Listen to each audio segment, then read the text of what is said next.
Boa noite, Brasília. É muito bom poder estar na capital do Brasil. E eu fico muito feliz porque você veio a esse templo. Talvez você que esteja em casa não consiga perceber a grandiosidade e a beleza plena desse templo, que foi erguido para que a palavra de Deus possa ser exaltada.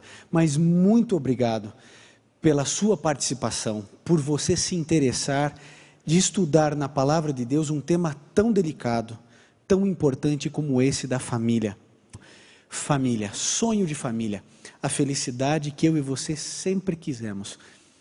Agora a gente precisa refletir um pouquinho a respeito desse assunto, família, porque os nossos amigos muçulmanos que nos perdoem, mas não existe nenhum relato mais antigo na escrita humana sobre família do que os escritos bíblicos. É uma instituição criada por Jeová, por Deus. Agora, se a família de fato é sonho de Deus, por que as famílias estão se fragmentando com tanta velocidade? Por que as pessoas não conseguem encontrar felicidade no casamento? Eu tenho convicção de que todas as pessoas que são casadas, em algum momento já pensaram em se separar. Agora, por que isso? Por que é tão difícil vivermos juntos e felizes, em harmonia, seguindo os planos de Deus? Todo mundo quer ser feliz. Eu nunca conheci alguém que disse: pastor, o meu sonho é casar e ser infeliz. Mas infelizmente parece que a maioria de nós poderia escrever um livro dizendo: casamento, como ser infeliz nele. A gente luta desesperadamente para ser feliz, a gente casa para ser feliz. Mas eu não sei se você já reparou, amigo, das dificuldades que eu e você temos para conseguir encontrar essa felicidade que a gente tanto sonha. Tantas vezes você orou, tantas vezes você clamou a Deus e a separação veio. As dificuldades aconteceram. Por que tudo isso? É sobre isso que a gente vai tratar essa semana. Aqui nós vamos falar de uma maneira assim tão sincera e transparente que talvez alguns se incomodem. Mas querido, Deus precisa falar. A TV Novo Tempo abraçou esse projeto inédito na TV brasileira. Nós estaremos durante 7 noites falando a respeito do tema mais delicado da vida humana, família e todas as relações. Por que os filhos continuam se rebelando cada vez mais cedo contra os pais? Por que a sexualidade está tão precoce? O que acontece com os casais que não se entendem ou se entendem demais a ponto de viver um casamento dentro de uma estrutura antibíblica? O que estamos vivendo? Onde estamos? É sobre isso que nós vamos falar essa noite. Eu gostaria de parabenizar o pastor Odailson pela escolha da música tema que iremos cantar todas as noites. Porque o sábado é o dia da família. E durante o último sábado, a América do Sul foi impactada. 2 milhões de pessoas. Eu não sei se você que está em casa sabe disso, mas 2 milhões de pessoas saíram às ruas apresentando esperança através de um dia. Quando a gente fala de família, a gente lembra do Éden. E lá no Éden, a instituição família foi cravada no solo da terra. Mas não foi só a família, o sábado também. O sábado é o dia da família. O indivíduo que separa um dia para glorificar a Deus, para ficar com a sua família e para pensar no semelhante, no próximo, esse é um indivíduo mais feliz, mais equilibrado, se ele segue os sonhos e os planos de Deus. Querido, nós vamos abrir a palavra de Deus. E por isso eu gostaria de pedir a você, que você fechasse seus olhos, curvasse a sua fronte. Esse é um momento muito santo, muito especial. É a hora que todos nós, mesmo que separados pela distância, nós vamos nos unir em oração e clamar ao nosso Criador a misericórdia para que consigamos entender a sua palavra. Se puder, feche seus olhos, curve sua fronte e vamos juntos orar a Deus. Bondoso Pai, o Senhor é o Criador da família, por isso acreditamos que ela pode dar certo. Nós acreditamos que todas as mazelas que alguns têm vivido pode se transformar em alegria perene, calma e cheia de harmonia com a Tua palavra. O Senhor fundou a família e o Senhor estabeleceu regras e normas para elas. Se a seguirmos, Senhor, como casal, como filhos, pais, nós conseguiremos viver a felicidade que sempre desejamos. Por favor, ilumina nossa mente agora ao abrirmos a Tua palavra, que mais uma vez ela faça diferença na vida de todos nós, em nome de Jesus. Amém. Se você tem uma Bíblia, por favor, a abra em Romanos 12, verso 2. Romanos capítulo 12, verso 2, há um texto do apóstolo Paulo, escrevendo aos romanos, mas é claro, falando a todos nós também. Romanos 12, 2, vamos juntos acompanhar o texto bíblico. E não vos conformeis com este mundo, mas transformai-vos pela renovação do vosso entendimento, para que experimenteis qual seja a boa, agradável e perfeita vontade de Deus. Gostaria de pedir permissão para ler mais uma vez com você. Acompanhe e concentre-se no texto. Veja o que Deus fala a você e a mim. E não vos conformeis com este mundo, mas transformai-vos pela renovação do vosso entendimento, para que experimenteis qual seja a boa, agradável e perfeita vontade de Deus.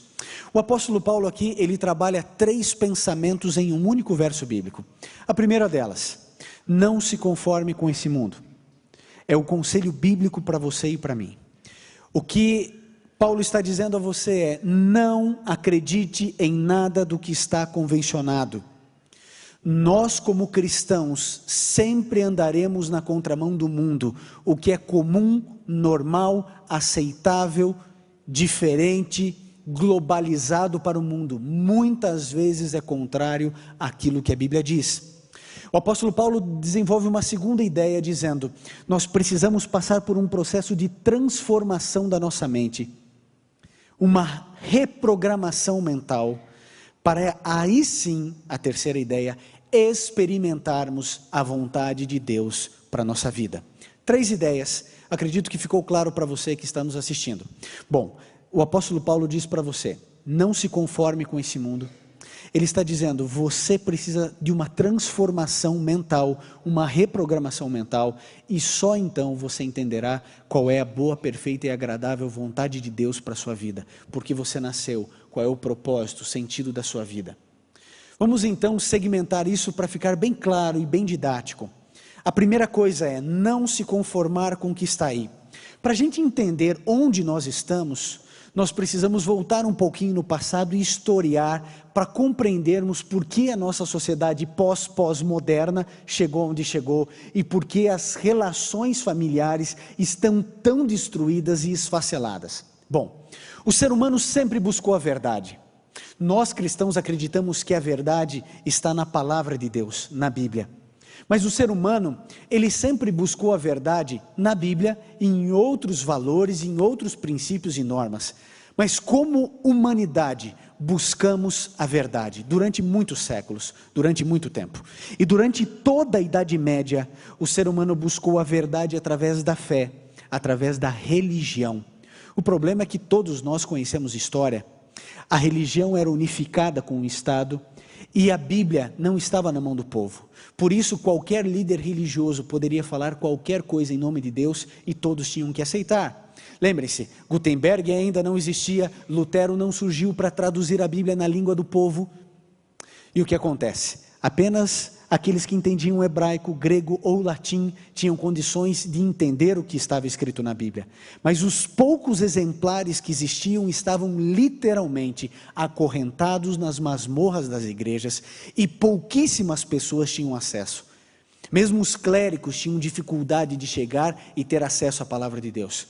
Quando Martinho Lutero começou a fazer doutorado em teologia e ele teve nas suas mãos não apenas fragmentos da Bíblia, mas toda a Bíblia para estudar, ele se escandalizou.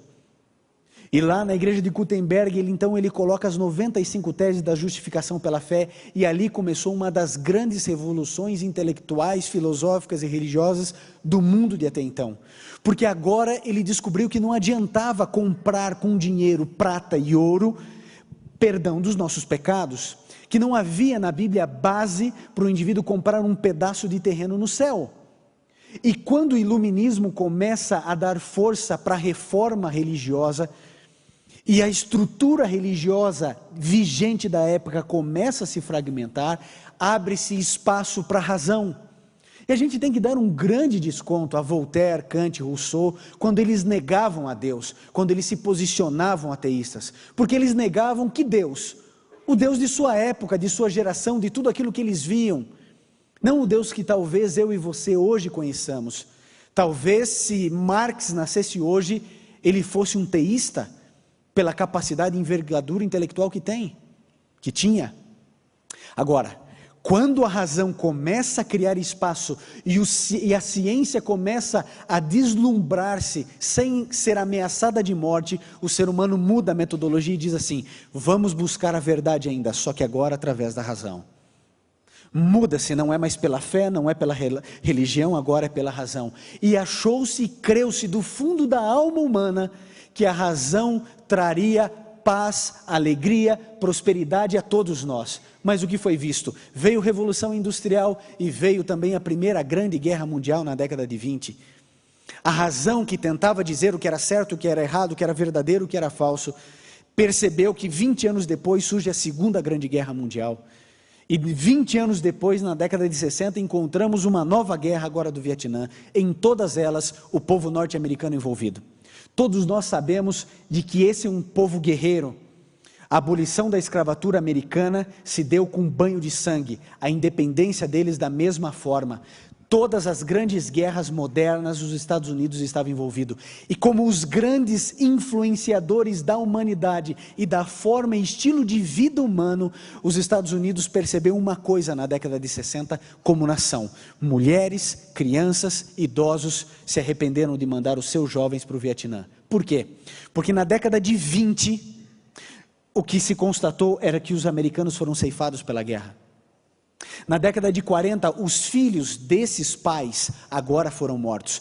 E essa geração da década de 60 nos Estados Unidos era uma geração que cresceu sem avós e sem pais. E agora as mães vão para a rua com panela e suas tampas, bater no meio da avenida dizendo: tragam nossos filhos para casa. Junta-se a esse movimento das mães uma juventude querendo uma proposta de estilo de vida diferente, e eles se reúnem em Woodstock, 1 milhão de jovens reunidos, cunhando um dos símbolos que marcou a história da humanidade: paz e amor. Paz, porque eles não queriam os Estados Unidos lá no Vietnã, e amor não era um amor fraternal, era o sexo livre. Porque nesse contexto, no final da década de 50 e início da de 60, eles tiram do bolso um homem chamado Jean-Paul Sartre.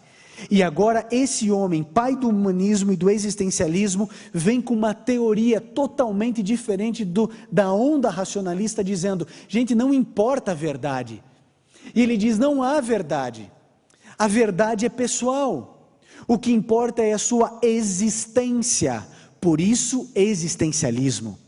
O que importa é você se sentir bem, o que importa é você estar feliz. Não existem mais regras, elas não servem. Olha o que fez a humanidade: buscou a verdade através da fé, através da razão, e não aconteceu nada. Pelo contrário, olha as guerras, olha a discórdia, olha a quantidade de mortos, olha tudo o que aconteceu. Nós precisamos cada um pensar em si, e o que importa agora é você. Isso significa a filosofia mais egoísta que poderia o inimigo de Deus levantar, ele suscitou no final da década de 50 e início de 60. E todos nós, de alguma maneira, somos influenciados pelo existencialismo. E a família é diretamente afetada. E é aqui que nós precisamos chegar. Porque o conceito de estrutura de família, pai, mãe, filhos, no conceito patriarcal bíblico, o modus vivendi desse contexto bíblico era que a família reunia os tios, os sobrinhos, os servos, os escravos, todos estavam juntos reunidos em uma grande família. A estrutura de família humana vai mudando. Perceba que as famílias de animais irracionais permanecem a mesma estrutura, a mesma forma. Nós não, nós inchamos, diminuímos. E tudo isso era em função da economia vigente da época, da necessidade e da filosofia. Hoje, a gente já aprende no curso de pedagogia, quem é pedagogo sabe, que é totalmente inadmissível a professora pedir para a criança na pré-escola desenhar a família e colocar como padrão o pai, a mãe, o filho, a filhinha e o cachorrinho, se a criança quiser. Porque a estrutura de família mudou. Hoje a criança é educado pelo avô, pela avó, é educado por um tio, pela tia, ele é adotado, porque nunca se abandonou tantas crianças quanto na nossa geração. Porque o que importa é a pessoa estar bem. Se a mãe não está bem, põe no lixo, amarra num saco, joga no lago, doa, entrega, mata, mas o que importa é você estar bem, não importa o que é certo ou o que é errado, porque com o existencialismo acabou isso. A verdade é jogada por terra, então as formas de família vão se modificando, e é exatamente isso que hoje eu e você vivemos. O existencialismo se apresenta dizendo assim: quem disse que um homem não pode separar-se da mulher depois que casa? Porque até então, na década de 50, 40, um casal separado era um escândalo, porque o princípio bíblico não advoga isso, pelo menos não em todos os casos, ou da forma como está sendo feita hoje. A gente percebe que hoje a grande questão é: quem disse que um homem tem que casar com uma mulher? Quem disse que uma mulher tem que casar com um homem? Porque o que importa agora não é mais o que Deus definiu como família, é o que você entende sendo bom. E o homem então se entrega às suas próprias paixões. Querido, você abriu a sua Bíblia em Romanos 12, verso 2. Eu queria que você voltasse alguns capítulos e fosse para Romanos 1. Abra a sua Bíblia ali. Romanos 1, a partir do verso 25. Veja o que Deus fala a respeito de tudo isso. Romanos 1, a partir do verso 25. Achou? Diz assim: mudaram, perceba, mudaram a verdade de Deus em mentira. Honraram e serviram a criatura no lugar do Criador, que é bendito eternamente, amém. Pelo que Deus os abandonou a paixões infames, até as suas mulheres mudaram o uso natural no contrário à natureza. Semelhantemente também os homens, deixando o uso natural da mulher, inflamaram-se na sua sensualidade, uns com os outros, homem com homem, cometendo torpeza e recebendo em si mesmos a penalidade devida do seu erro. Verso 28. E como eles não se importaram em ter conhecimento de Deus, Ele os entregou a um sentimento pervertido para fazerem coisas inconvenientes. Querido, todos nós cristãos, eu vou pedir licença a você aqui na Igreja Adventista Central de Brasília para falar diretamente com você que está em casa. Todos nós cristãos amamos os homossexuais, todos nós. Nós aceitamos você, nós respeitamos você, nós amamos você. Mas nunca essa igreja irá pactuar com algo que a Bíblia diz que não deve ser feito. Não importa se há um projeto de lei no Congresso Federal dizendo para nunca mais nenhum pastor falar nada a respeito disso. Nós somos arautos da Bíblia. E porque amamos você, nós precisamos mostrar onde você está errado. E onde Deus quer atuar e trabalhar na sua vida. Não é plano de Deus. E no fundo do coração você sabe disso.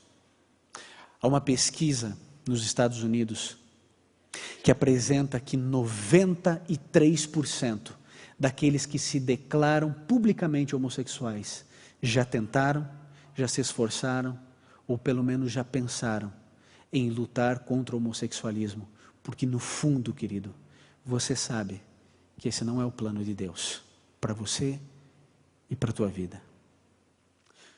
No dia 27 de abril deste ano, 2010, o Tribunal Superior de Justiça, ele aprovou uma lei dizendo que hoje uma criança não apenas pode ser adotada por um casal agora homoafetivo, Mas na certidão de nascimento da criança adotada, pode entrar o nome de 2 pais ou de 2 mães. O que nós estamos vivendo é a sodomização do mundo. Você acha que Jesus se enganou quando ele disse que nos últimos dias nós viveríamos a mesma experiência dos antediluvianos? Jesus se equivocou, mentiu, brincou. Nós estamos caminhando para a completa fragmentação da estrutura familiar. Vocês viram que a educadora mencionou aqui no vídeo com a Betina. Uma família fraca promove uma sociedade fraca. Um indivíduo fraco promove uma família fraca, que promove uma sociedade fraca e que desestrutura tudo. Agora, Deus olha para você e para mim, em Romanos 12:2, e Ele diz: não se conforme com o que está aí. Querido, sabe a única razão por que a sua família não tem a felicidade que você sempre quis? Só existe uma razão: é a sua falta de consagração a Deus. Para de acreditar que terapia é suficiente, porque não é. Ela é importante, tem o seu espaço, mas terapia sem Deus é a mesma coisa que colocar band-aid em câncer, não resolve. Enquanto você, pai, não dobrar seu joelho e orar pelo seu filho, enquanto você, mãe, não se consagrar, enquanto você, marido, não entregar-se verdadeiramente a Deus, o seu lar vai ser essa água que tem sido durante todos esses anos. Não é questão de incompatibilidade. As nossas famílias estão se destruindo porque a sociedade que tem uma mente maligna, que é o inimigo de Deus, conduzindo e regendo tudo isso, tem afetado você como indivíduo, porque ele não tem espaço para entrar na sua família, senão através de você, senão através do seu filho, senão através da sua esposa. Agora, o dia em que você entender que Deus olha para você e diz assim: filho, só tem uma saída desse labirinto, não adianta ir para a esquerda, não adianta ir para a direita, você precisa seguir a minha voz. Deus criou a família, Deus sabe o caminho para você ser feliz, não tem saída. A nossa sociedade está destruída, não vai recuperar, porque todos nós vivemos um pouco tatuados com o existencialismo. Nascemos já em uma geração influenciada por isso, que viveu ou que nasceu já com o existencialismo impregnado na alma. Agora, Deus diz: não se conforme com o que está aí, volte aos valores e aos princípios bíblicos. E Ele diz: todos nós precisamos passar por um processo de reprogramação mental. Transformai-vos, diz Paulo, pela renovação do vosso entendimento. Enquanto você, pai de família, não entender que você é o sacerdote do lar, e que a felicidade dos teus filhos, o sucesso na vida futura dos teus filhos, depende das tuas decisões hoje, da tua consagração, do teu joelho dobrado, de você não ter coragem de sair de casa sem antes ler a Bíblia e falar: Senhor, eu estou aqui, eu não conheço esse dia, ele é desconhecido para mim, mas eu preciso que o Senhor me acompanhe, eu preciso que o Senhor me ajude a vencer as tentações, os problemas que eu tenho. Vai comigo, Senhor, fica com o meu filho, fica com a minha filha, ajude-o a obedecer, ajude-a a ser aquilo que o Senhor espera que ela seja. Senhor, fica com a minha esposa, dá sabedoria a ela no trabalho, dá sabedoria a ela em casa. Enquanto eu e você não dobrarmos nossos joelhos, as nossas famílias serão destruídas. Saiu de novo na Isto É, o número crescente de casamentos que terminam menos de 1 ano de casamento. Cada vez cresce mais, sabe por quê? Porque não existe regra, não existe verdade, não existe palavra. O que existe é o meu sentimento, o que importa é o que eu sou, o que eu penso e o que eu acho. E eu não estou feliz, então eu vou embora, me dá meu chapéu, pego a minha mala e devolvo a menina ou devolvo o rapaz num pacote de presente para os pais, dizendo: não quero mais. Porque o que importa é a existência. Só que o apóstolo Paulo diz: não se conforme, transforme-se. Eu vou dizer uma coisa a você: eu nunca vi nenhum casal à beira da separação que fizesse culto familiar. Nunca vi. Eu nunca tratei no confessionário pastoral uma situação assim: pastor, estamos à beira de separar. Eu sempre pergunto: vocês fazem culto familiar? Sim, pastor, fazemos todos os dias. Nunca vi. Sabe por que eu nunca vi? Porque é impossível. Querido, entenda uma coisa: quando Deus entra na sua casa, Satanás sai. Quando Deus sai, o inimigo entra. Não fica no vácuo, não fica no vazio. Nós estamos num grande conflito entre o bem e o mal. Ou você se posiciona nessa guerra, ou você entra no jogo e diz o seguinte: eu sou de Deus, a minha família é de Deus, meus pensamentos são de Deus, a minha vida é de Deus, meus filhos são de Deus. Ou, meu amigo, você acha que é passando 5 horas na frente de uma TV e 5 minutos diante de uma Bíblia, você vai conseguir blindar a sua casa contra um inimigo 300.000 vezes mais potente que você? É claro que a família vai desfacelar, porque o indivíduo escolhe o caminho errado. Agora eu vou fazer um apelo a você que é mãe, a você que é esposa. Se o seu marido não é o sacerdote do lar, seja você a sacerdotisa. Seja você aquela que vai buscar, puxar, trazer o estudo da palavra de Deus na sua casa, em família. Você precisa trazer isso. É hora de você se posicionar dizendo: nessa casa não importa se eu acordei atrasado, eu vou chegar atrasado no trabalho, porque o meu Deus é o primeiro, o último e o melhor na minha casa, na minha família. Isso é a forma de você mudar a sua mente, é a forma de você entender que não há saída para a família. E todas as noites eu vou dizer isso: a única saída para a sua família é Jesus. Não há outra.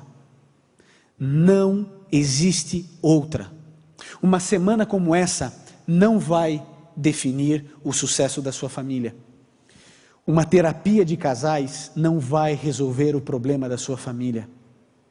Mas isso são passos importantes que precisamos dar. Mas sem Deus vai ser o band-aid no câncer. Não vai resolver. Não vai trazer a felicidade que você quer. E você que é pai, como eu, sabe o que eu vou dizer. De que adianta você ter 3 apartamentos, uma casa, 2 carros, se o teu filho é contra você? Se o teu filho só faz coisas erradas e entristece você? Nós não estamos falando aqui só de casamento. Amanhã nós vamos focar a questão do casamento, homem, mulher, marido e mulher. Hoje nós estamos falando de família. Existem pessoas que falam assim: mas eu não sei, eu fiz tudo certo para o meu filho, eu coloquei ele no inglês, eu coloquei ele na natação, eu coloquei ele na informática, eu levei ele para a igreja todo sábado, porque o sábado é o dia do Senhor.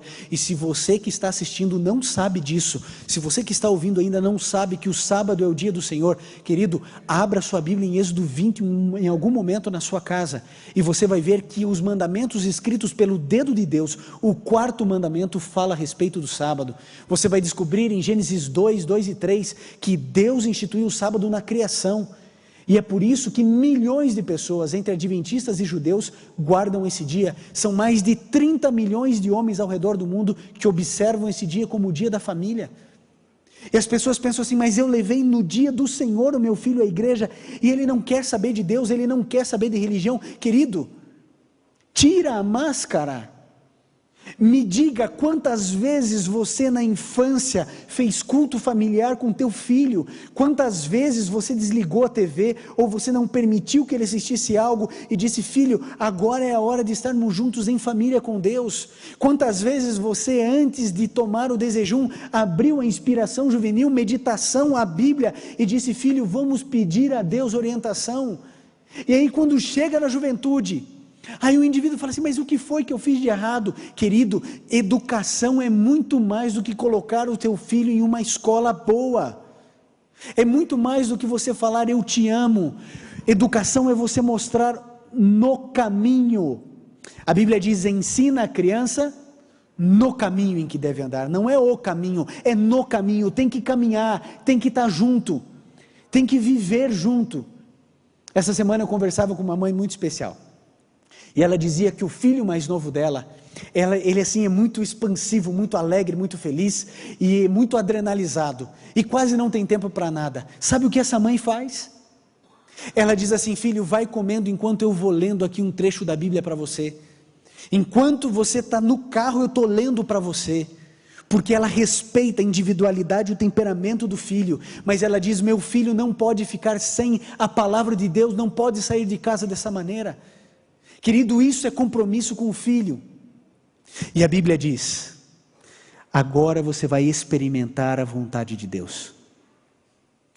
Esses dias eu estava em casa, e eu tenho 2 filhos, o Gabriel de 4 anos, e a Sofia de 1 ano e 7 meses. A Sofia devia ter 1 ano e 3 meses, 1 ano e 2 meses, e eu me deparei com uma cena impressionante. Eu chego na cozinha e vejo que a porta do armário está aberta, e o açucareiro lá de casa não é pequeno, e o açucareiro todo derramado no chão, e ela lambendo o chão. Gente, a minha esposa, ela é assim uma boa dona de casa, ela lava bem aquele chão, mas não a ponto de você ir lá lamber. E quando eu vi aquela cena, eu saí correndo, e fui e peguei a Sofia, que estava ali se deliciando com aquele pó branco maravilhoso que ela nunca tinha visto e sentido na vida. Sabe o que ela fez? Chorou. Não, peraí, eu estou tirando, ela está lambendo o chão, eu vou lá, tiro ela de lá e ela chora. Assim de gente que está lambendo o chão e que não consegue perceber que Deus está tirando o indivíduo dali. Olha para você agora, lembre-se de quantas vezes você já lambeu o chão, se deliciando com as migalhas que Satanás põe diante de você. Essa semana é o abraço de Deus tirando você de onde você está. Não é a caminhada, mas é o caminho da caminhada.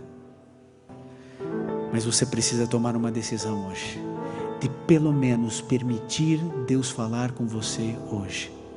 Nós vamos orar agora, vamos clamar a Deus. Se você puder, feche seus olhos, curve sua fronte e vamos juntos orar. Bom Pai, nós somos vítimas de uma sociedade egoísta, humanista, que destrói as relações, que nos confunde. Nós não sabemos nem exatamente quem de fato somos. Vamos vivendo e tomando decisões a partir do que sentimos e a partir de uma vontade deturpada pelo pecado. Como resultado, estamos colhendo o processo da fragmentação e destruição das famílias. Por favor, Jesus, sara a nossa casa, cuida da nossa família, apesar dos nossos erros, nos proteja, ajude-nos a termos forças de buscarmos o Senhor como o primeiro, o último e o melhor na nossa vida. Nos abençoe, nos salve, nos proteja, e que o teu sonho seja a felicidade que sempre desejamos. Em nome de Jesus, amém. Que Deus possa abençoar você, a sua família, que você tenha a coragem de ser santo, que você tome a decisão certa. Amanhã estaremos juntos para mais uma vez permitirmos que Deus fale ao nosso coração. Que Deus abençoe você e a toda a sua família.